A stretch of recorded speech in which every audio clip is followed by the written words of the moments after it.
উত্তম ও অধম। সত্যেন্দ্রনাথ দত্ত।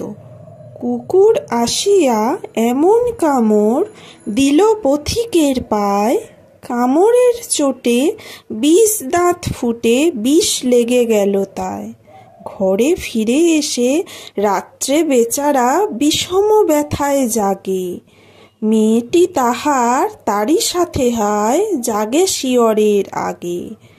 বাপেরে সে বলে ভৎসনা ছলে কপালে রাখিয়া হাত, তুমি কেন বাবা ছেড়ে দিলে তারে, তোমার কি নাই দাঁত?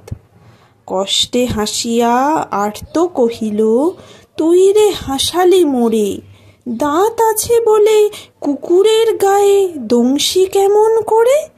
কুকুরের কাজ কুকুর করেছে, কামড় দিয়েছে পায়, তা বলে কুকুরে কামড়ানো কিরে মানুষের শোভা পায়?